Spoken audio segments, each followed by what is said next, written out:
La palabra paz suele estar envuelta en una nube de idealismo, palomas blancas, símbolos de manos entrelazadas, discursos conmovedores. Pero en realidad, la paz es algo mucho más tangible, más complejo y urgente. El Día Internacional de la Paz, conmemorado cada 21 de septiembre, no es solo un recordatorio simbólico, es un llamado concreto a gobiernos, instituciones y ciudadanos para que trabajen activamente por condiciones de vida dignas, equitativas y seguras. Porque la paz verdadera no llega sola, se construye todos los días, con decisiones individuales y colectivas. En el caso de México, hablar de paz en medio de la violencia estructural, los conflictos sociales, la inseguridad y las desigualdades, puede parecer una contradicción. Pero justamente por eso es tan necesaria esta fecha, para cuestionarnos si estamos haciendo lo suficiente, si las instituciones públicas están actuando, si las comunidades tienen voz, si la justicia está realmente al servicio del pueblo. Y es que la paz no es un destino, es una construcción continua, una práctica que exige voluntad, conciencia, y sobre todo, empatía. Desde 1981, cuando la Asamblea General de la ONU declaró esta fecha, el objetivo ha sido claro: fomentar una cultura de paz en todos los niveles. No solo entre países o ejércitos, sino en las aulas, las familias, los espacios de trabajo, los barrios. Se trata de combatir la violencia en todas sus formas, la física, la verbal, la institucional, la simbólica. Y aquí es donde México tiene una tarea urgente: transitar del discurso a la acción, del simulacro institucional a las políticas efectivas, del lamento social a la transformación real.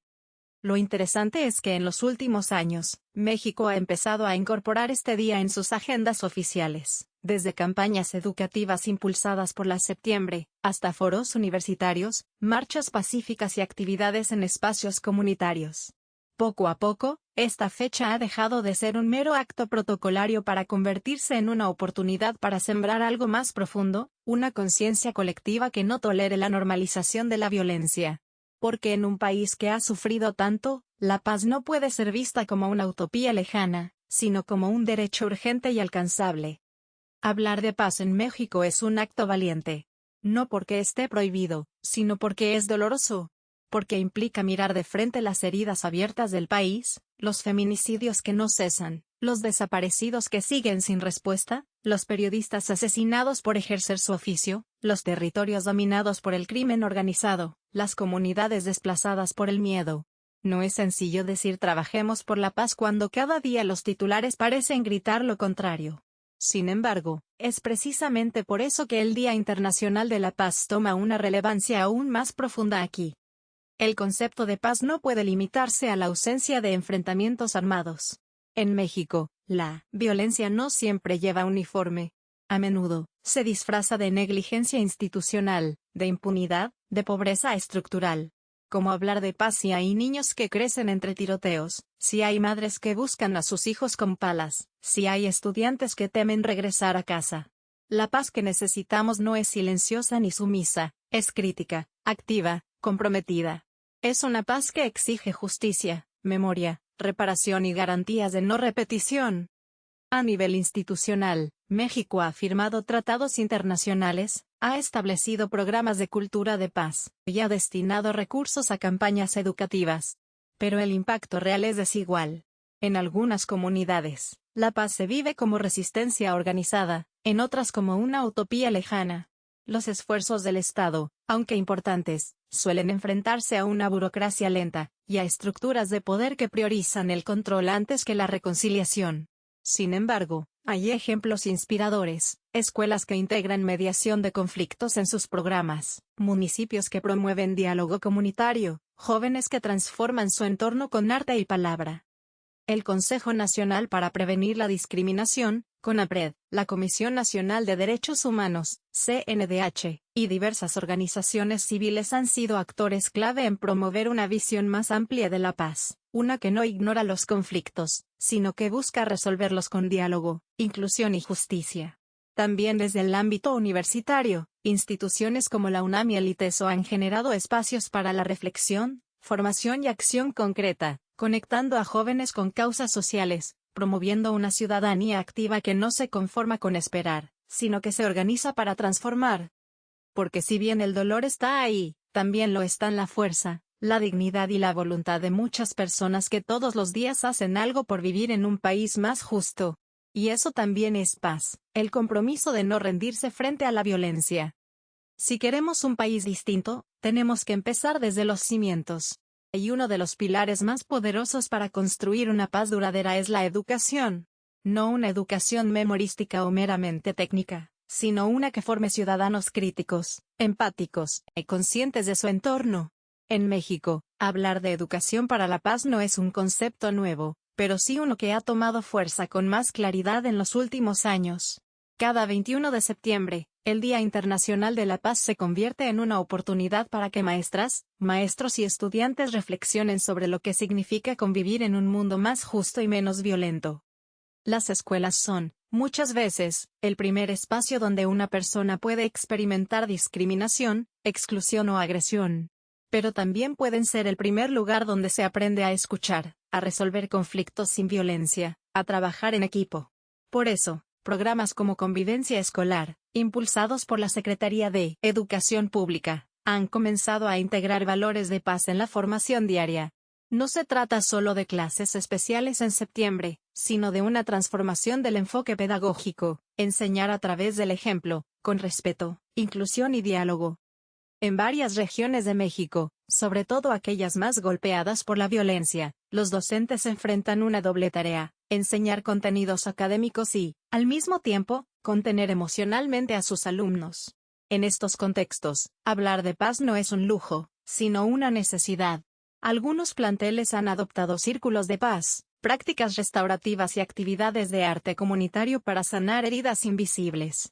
Porque sí, la violencia deja cicatrices físicas, pero también emocionales.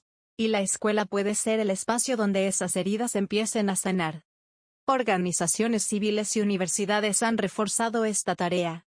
Proyectos como Educar para la Paz o Jóvenes por la No Violencia han capacitado a estudiantes de secundaria y preparatoria para ser agentes de cambio en sus comunidades. Jóvenes que antes vivían con miedo, hoy lideran iniciativas para transformar espacios públicos, producir contenidos que promuevan el respeto y apoyar a víctimas de violencia. Ellos no esperan a que las soluciones vengan de arriba, las construyen desde su realidad. La educación para la paz no es un concepto romántico. Es una estrategia concreta, medible y transformadora. Es formar una ciudadanía que no tolere la corrupción, que no normalice la violencia, que entienda que los derechos no se mendigan, se exigen. Porque cuando un niño aprende a resolver un conflicto con empatía en lugar de golpes, estamos sembrando algo más poderoso que cualquier discurso, una cultura que se niega a repetir el ciclo de violencia.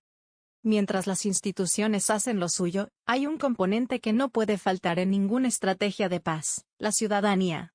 En México, la participación activa de la gente ha sido, históricamente, uno de los pilares para enfrentar las crisis.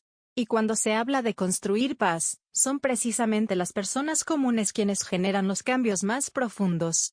No se necesita un cargo público para promover la paz, se necesita voluntad, conciencia y acción organizada. El Día Internacional de la Paz, entonces, no solo se conmemora en oficinas gubernamentales o foros académicos, se vive en las calles, en los barrios, en los corazones de quienes no se resignan. Las organizaciones vecinales, colectivos feministas, grupos ambientalistas, movimientos estudiantiles y brigadas de jóvenes voluntarios son ejemplos vivos de cómo la paz se defiende con trabajo cotidiano. Desde campañas para evitar la violencia de género, hasta talleres comunitarios de mediación de conflictos, pasando por huertos urbanos, proyectos de arte colaborativo, rescate de espacios públicos o defensa de los derechos humanos, la gente no espera a que las cosas cambien, las cambia. Uno de los ejemplos más inspiradores ha sido el de las comunidades que enfrentan contextos de violencia extrema. En lugares donde el crimen organizado ha dejado huellas profundas, como partes de Guerrero, Michoacán o Tamaulipas, los habitantes han impulsado redes de apoyo, escuelas alternativas, programas culturales y hasta sistemas propios de vigilancia ciudadana. No se trata de reemplazar al Estado, sino de cubrir sus ausencias con organización, creatividad y resiliencia. Y aunque estos movimientos a veces son invisibles para los medios, su impacto es tangible y sostenido. También hay un papel fundamental de la juventud. En redes sociales, por ejemplo, Se han multiplicado las campañas por la paz impulsadas por jóvenes, mensajes en video, podcasts, publicaciones virales que buscan concientizar sobre violencia digital, discriminación o discursos de odio. Este activismo digital ha permitido que la conversación sobre la paz trascienda fronteras, idiomas y generaciones. Porque la paz también se construye en TikTok, en YouTube, en Instagram, cuando alguien decide usar su voz para inspirar y transformar. En resumen, la paz no es un tema de élites, ni de gobiernos únicamente. Es, ante todo, una responsabilidad compartida. Y en México, miles de personas, muchas veces sin reflectores ni recursos, demuestran cada día que la paz no se espera, se construye desde abajo, con las manos, la voz y el corazón. El 21 de septiembre, cada año, suena una campana en la sede de las Naciones Unidas. Es la campana de la paz, fundida con monedas donadas por niños de todos los continentes y con una inscripción clara: que la paz prevalezca en la tierra. Ese acto simbólico representa una intención global: detener por un instante la violencia, reflexionar, y comprometerse. Pero ese símbolo solo tiene fuerza si se traduce en acciones. Y es aquí donde las instituciones, tanto internacionales como nacionales, tienen un papel decisivo que no pueden eludir. En México, el Día Internacional de la Paz ha comenzado a tomar forma en el calendario institucional. Cada vez son más los espacios oficiales que realizan actividades conmemorativas, congresos locales que lanzan exhortos, gobiernos municipales que organizan foros, secretarías que implementan campañas de sensibilización. La Secretaría de Gobernación, SEGOV, por ejemplo, ha lanzado líneas de acción en materia de derechos humanos y cultura cívica que tienen como objetivo fortalecer el tejido social y promover la no violencia. Sin embargo, el compromiso institucional debe ir más allá de los eventos conmemorativos. No basta con una lona y una conferencia. La paz se defiende con presupuesto, con políticas públicas, con atención efectiva a las víctimas, con prevención y con sanción. En ese sentido, los desafíos son enormes, pero también lo son las oportunidades. La Agenda 2030 de Naciones Unidas incluye entre sus objetivos la promoción de sociedades pacíficas, justas e inclusivas. México es firmante de ese compromiso, y tiene el deber de alinear sus políticas nacionales con esa meta global. También es importante señalar la colaboración internacional. Organismos como la UNESCO han trabajado con gobiernos estatales y organizaciones civiles mexicanas para crear programas educativos y comunitarios que fomenten la resolución pacífica de conflictos. Las embajadas, fundaciones y ONGs extranjeras han apoyado con recursos y experiencia para fortalecer estas iniciativas. Porque la paz, aunque comienza en lo local, se sostiene en lo global. Los conflictos no respetan fronteras, pero tampoco lo hace la esperanza. Así, el Día Internacional de la Paz no debe ser solo una efeméride más en el calendario. Es una invitación urgente a la coherencia. Si decimos que queremos vivir en paz, entonces tenemos que construir las condiciones para que eso ocurra. Gobierno, sociedad, escuelas, medios, empresas, iglesias, jóvenes y personas mayores, todos tienen un rol. Y si bien no podemos cambiarlo todo de un día para otro, cada acción cuenta. Porque la paz, como tantas cosas valiosas, empieza con una decisión personal que se vuelve colectiva.